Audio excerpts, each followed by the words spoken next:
ಆಯ್ತು ಪಾಪ ಅವ್ರು ಬಿಟ್ಟ ಕಷ್ಟ ಎಷ್ಟು, ಅವರ ಜೀವದ ಹಂಗನ್ನೇ ತೊರೆದು ಹೋರಾಟ ಕೊಟ್ಟಿದ್ದಾರೆ.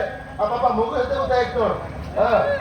ಹೀಗಂತ ಹೌದು ಆಗಿರುವಾಗ ನಿನಗೆ ಗೊತ್ತಾಗುದಿಲ್ಲ ಅಂತ ಇದ್ರೆ ಸಭ್ಯ ಸಮಾಜಕ್ಕೆ ಉತ್ತಮ ಸಂದೇಶವನ್ನು ಕೊಡುವಲ್ಲಿ ನೀನು ಮುಂದಾಗಬೇಕಿತ್ತು. ಅವನು ವೈದ್ಯೋ ವೈದ್ಯಸ್ಯ ವೈದ್ಯಾಭ್ಯ ಅಪ್ಯಭ್ಯ ಆ ಕುರಿತು ವೈದ್ಯರ ಮೇಲೆ ಬಹಳಷ್ಟು ಗೌರವ ನನಗೆ. ಗೌರವ ಉಂಟು ಅಂತಂದ್ರೆ ಯಾಕೆ ಹೊಡಿತಾ ಆದ್ರೆ ಆ ಗೌರವವನ್ನು ತಂದುಕೊಂಡಿದ್ದಾರೆ ಅವರು.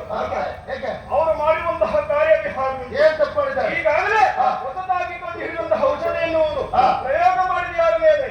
ಪಕ್ಕದ ಮನೆಯ ನಾಯ ಮೇಲೆ ಪ್ರಯೋಗವನ್ನು ಮಾಡಿದ್ದಾರೆ. ಪಕ್ಕದ ಮನೆ ನಾಯಿ ಮೇಲೆ ಪ್ರಯೋಗ ಮಾಡಿ ನಿಂಗೆ ಯಾಕೆ ತಲಗಿಸಿ?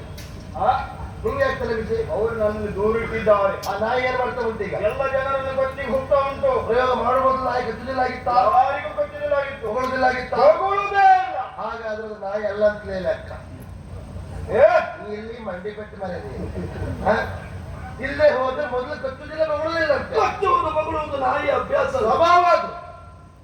ಈಗ ಶುರು ಮಾಡ್ತು ಅಂತ ಆದ್ರೆ ಅದು ನಾಯಿ ಎಲ್ಲ ಬೇರೆ ಪ್ರಾಣಿ ಇರ್ಬೇಕು. ಪಾಪ ಅಂತಲ್ಲ ಯಾವ ವೈದ್ಯರಾದ್ರೂ ಸಹ ಹೊಸ ರೋಗ ಉಂಟಾಯ್ತು ಅಂತ ಆದ್ರೆ ಅದಕ್ಕೆ ಹೊಸ ಔಷಧ ಯಾವುದು ಕಂಡು ಹಿಡಿಲೇಬೇಕಾಗ್ತದೆ.